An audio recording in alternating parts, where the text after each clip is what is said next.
अच्छा डॉक्टर साहब, मेरा अगला क्वेश्चन आपसे ये है कि आप मीरा रोड को कहाँ देखते हैं, मुंबई को कहाँ देखते हैं और वसई विरार को कहाँ पर देखते हैं, इवन सेंट्रल को भी कहाँ पे देखते हैं?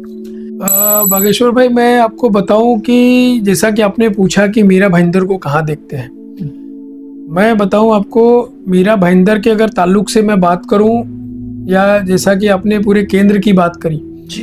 तो हमारे सरकार की जो नीतियां हैं, जिस तरीके से पूरे इंडिया में इंफ्रास्ट्रक्चर और बहुत सारी चीज़ों पे काम चल रहा है, तो हमारा फ्यूचर तो हमारे देश का सबसे पहले तो बहुत ब्राइट है।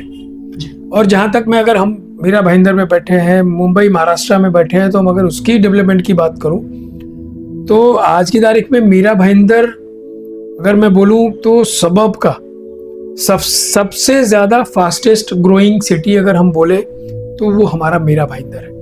यहाँ पे जिस तरीके से डेवलपमेंट हो रहा है, इंफ्रास्ट्रक्चर या और भी सारी चीज़ें, या मैं अगर बोलूँ कि यहाँ पे माइग्रेशन भी आज धीरे धीरे देखा जाए तो 15 से 18 लाख लोगों की आबादी यहाँ पे ऑलरेडी हो चुकी है और बहुत तेज़ी से डेवलप हुआ है। और आज मीरा भाईंदर शहर में ऐसी कोई भी चीज़ें नहीं हैं जो आज हमारे मीरा भाईंदर शहर में नहीं हो, जो टाउन में हम मुंबई या सोबो में जो बोलते हैं, वो सारी चीजें यहाँ पे हैं।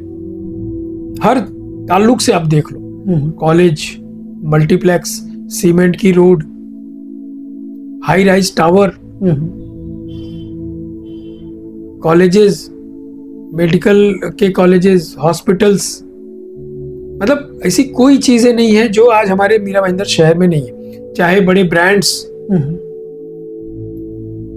और यहाँ की जो नगर पालिका ने जिस तरीके से मीरा रोड को इतनी फास्ट डेवलप करने की कोशिश की है, उसके साथ साथ मीरा भाईंदर के डेवलपर ने जो यहाँ पे बड़ी बड़ी इमारतें बनाई हैं, उसके साथ साथ अगर मैं अपनी रियल एस्टेट इंडस्ट्री की बात करूँ, हमारे जैसे आपके जैसे लोगों की, तो उन्होंने भी जो हमारे शहर को जो एक ब्रांड बनाया है, तो एक नेक्स्ट लेवल है।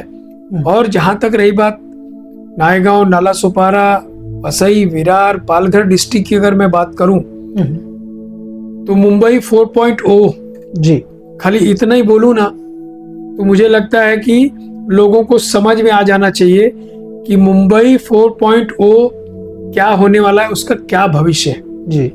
आज मीरा भाईंदर को 30 साल लगे इस मुकाम पे पहुंचने के लिए, लेकिन बागेश भाई मैं आपको बताऊं कि आपका जो मुंबई 4.0 है ना, इसको मुझे लगता है कि आने वाले 5 से 10 साल के अंदर ये बहुत आगे जाने वाला है। क्यों?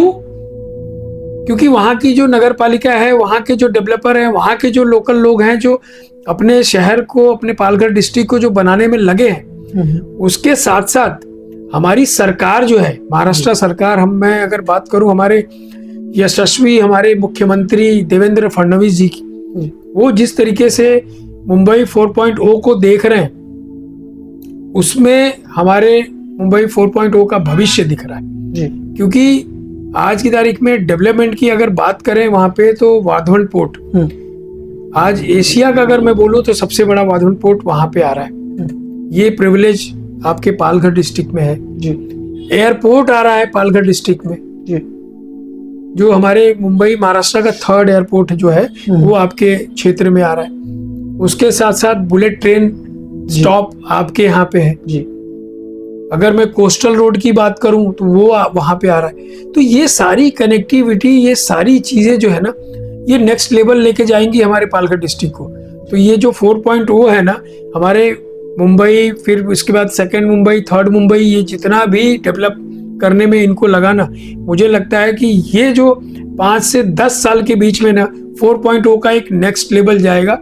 और मैं इस आपके चर्चा के माध्यम से दर्शकों को मैं बताना चाहता हूं कि अगर हमारे वो दर्शक जो मुंबई से पलायन कर रहे हैं जी, और अगर मैं बात करूं जैसे कि धारावी की जी, ये बड़ा अहम मुद्दा है, इसको आप अपने लोगों तक पहुंचाइए और वहां से इस अपॉर्चुनिटी को भी ग्रैब करने का टाइम है। आप सभी को मैं बताऊं कि धारावी जो है अभी डेवलप हो रही है।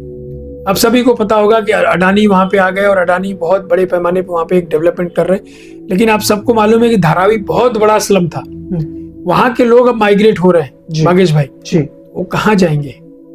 मुंबई 4.0 उनको उस निगाह से देख रहे हैं, बड़ी उम्मीद से देख रहे हैं जी कि यहाँ पे हमारा दूसरा शहर जो है मुंबई जैसा बनेगा, तो वो सारा माइग्रेशन जो है ना यहाँ आने वाला है। तो उसके लिए आप लोग अपनी पाइपलाइन रेडी करके रखिए और कमर की पेटी बांध लीजिए, क्योंकि वहाँ पे एक बहुत बड़ा जत्था आप सबके पास आने वाला है, जिनको आपको वहाँ पे उनके बजट के अनुसार, उनकी लोकेशन के अनुसार आप सभी को वहाँ पे सबको शेल्टर देना है, सबको उनके सपनों का घर दिलाना है। और आने वाला जो भविष्य है वो पालघर डिस्ट्रिक्ट का बहुत ब्राइट है। जिस तरीके से हाई राइज टावर्स और दुनिया भर के मॉल मल्टीप्लेक्स, जब मैं आता हूँ विरार में और वसई में, पालघर डिस्ट्रिक्ट में, मैं जब मेरा प्रवास रहता है उसमें मैं देखता हूँ कि किस तरीके से वहाँ पे इंफ्रास्ट्रक्चर और बाकी की सारी चीज़ों में काम हो रहा है और लोग वहाँ पे आ रहे हैं। हालांकि क्राउड तो वहाँ पे पहले से ही है जी, लोग वहाँ पे पहले से बहुत ज़्यादा है, लेकिन बस वही सारी चीज़ें थोड़ी ऑर्गेनाइज तरीके से होनी चाहिए और वो हो रही है। और वो आने वाला उसका जो भविष्य है बहुत उज्जवल रहेगा, ऐसा मेरे को ऐसा जी लगता है, ऐसा मेरा मानना है।